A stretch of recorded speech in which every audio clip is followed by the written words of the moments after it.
కన్నప్ప మంచు విష్ణు చాలా ఆశలు పెట్టుకున్న సినిమా ఏప్రిల్ 25న ఈ సినిమా ప్రేక్షకుల ముందుకు వస్తుంది.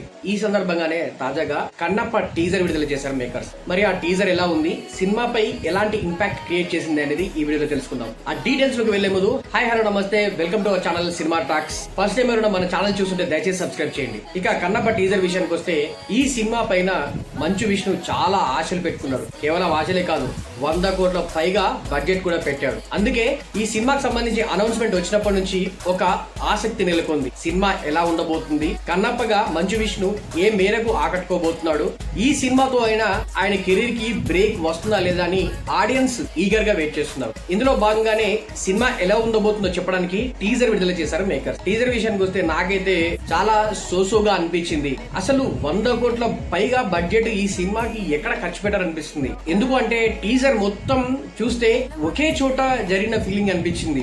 కోయ జాతికి సంబంధించిన ఒక దేవత, ఆ దేవతకు సంబంధించిన ఏరియా, గూడాలు, ఆ గూడాలకు సంబంధించిన ప్రజలు, వాళ్ళపైన వేరే గూడానికి సంబంధించిన వాళ్ళు అటాక్ చేయడం అనే పాయింట్ తో ఈ టీజర్ ని కట్ చేశారు. అంటే ఇదంతా కన్నప్ప శివభక్తుడిగా మారడానికి ముందు కదా. సో అంటే అంత దేవుడి పైన నమ్మకం లేని వ్యక్తి శివభక్తుడిగా ఎలా మారాడు అన్నదే కన్నప్ప సినిమా కథ. కాకపోతే ఆ డివోషనాలిటీ గానీ, వాళ్ళు తీసుకున్న కన్నప్ప అనే ఎలిమెంట్ ని ఎస్టాబ్లిష్మెంట్ గానీ టీజర్ లో ఎక్కడ కనిపించలేదు. ముందుగా చెప్పినట్టుగా కూడా ఆ టీజర్ అంతా ఒకటే చోట జరిగినట్టుగా అనిపించింది. అందుకే సినిమాకి 100 కోట్ల ఖర్చు ఎక్కడైందో కూడా కనిపించలేదు. టీజర్ లో గ్రాఫిక్స్ కూడా పెద్దగా స్కోప్ లేదు. సో ఆ విషయంలో మాత్రం కొంచెం డిసప్పాయింట్ అనిపించింది. ఇక కాస్ట్ విషయానికి వస్తే ఈ సినిమా కోసం చాలా మంది స్టార్స్ ని దించాడు మంచు విష్ణు. హీరోగా మంచు విష్ణు, మోహన్ బాబు, ప్రభాస్, శరత్ కుమార్, మోహన్ లాల్, కాజల్, అక్షయ్ కుమార్, ఇలా సౌత్ నార్త్ అనే తేడా లేకుండా అన్ని ఇండస్ట్రీల నుండి స్టార్ క్యాస్ట్ ని ఈ సినిమా కోసం తీసుకున్నాడు. ఆ స్టార్ క్యాస్ట్ అందరినీ టీజర్ లో చూపించారు. కాకపోతే రికగ్నైజేషన్ షాట్ ఒక్కటి కూడా లేదు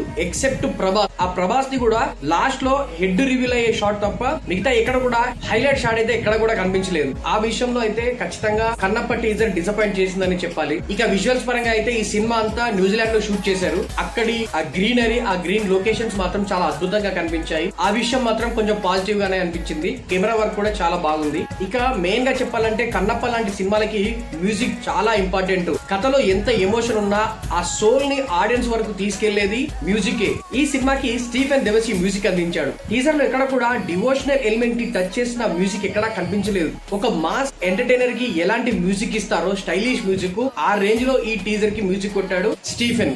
ఆ విషయంలో ఖచ్చితంగా ఆడియన్స్ డిసప్పాయింట్ అవుతారు. కన్నప్ప అనేది పరమశివ భక్తుడు, శివునికి మధ్య ఉన్న ఒక ఎమోషనల్ బాండింగ్. ఆ బాండింగ్ ని ఎస్టాబ్లిష్ చేయడంలో మ్యూజిక్ అనేది చాలా ఇంపార్టెంట్ రోల్ పోషించాలి. కానీ ఇక్కడ స్టీఫెన్ విషయంలో అది జరగలేదు. అందుకే ఈ టీజర్ ఎమోషనల్ గా ఆడియన్స్ కి కనెక్ట్ కాలేదని చెప్పాలి. ఇక చివరిలో శివుడిగా అక్షయ్ కుమార్, పార్వతిగా కాజల్ కూడా కనిపించారు. కాకపోతే శివుడిగా అక్షయ్ కుమార్ చాలా బెటర్ గా కనిపించింది. పార్వతిగా కాజలే అంతగా సూట్ అవ్వలేదు, ఆమె గెటప్ అంతా బాలేదు అన్నట్టుగా అనిపించింది. ఇక ఓవరాల్ గా కన్నప్ప టీజర్ విషయానికి వస్తే ఆడియన్స్ కి అయితే మిక్స్డ్ ఫీలింగ్ కనిపించింది. నిజానికి ఈ సినిమాకి ఉన్న ఏకైక పాజిటివ్ పాయింట్ ఏదైనా ఉంది అంటే అది ప్రభాస్ అనే చెప్పాలి. అందుకే లాస్ట్ షాట్ ప్రభాస్ మీద కట్ చేశారు. ఆ హైతోనే టీజర్ ని ఎండ్ చేశారు. ఒకవేళ ఈ సినిమా హిట్ అయిందంటే అది ప్రభాస్ కారణంగా హిట్ అవ్వాలి, లేదా సినిమా ఫ్లాప్ అయిందంటే ప్రభాస్ కారణంగానే ఫ్లాప్ అవ్వాలి. సో ఇది కన్నప్ప టీజర్ చూసిన తర్వాత నా ఒపీనియన్. మరి మీకు కన్నప్ప టీజర్ ఎలా అనిపించింది అనేది కింద కామెంట్ చేయండి. ఇలాంటి మరిన్ని అప్డేట్స్ కోసం మన సినిమా టాక్స్ యూట్యూబ్ ఛానల్ ని సబ్స్క్రైబ్ చేయండి.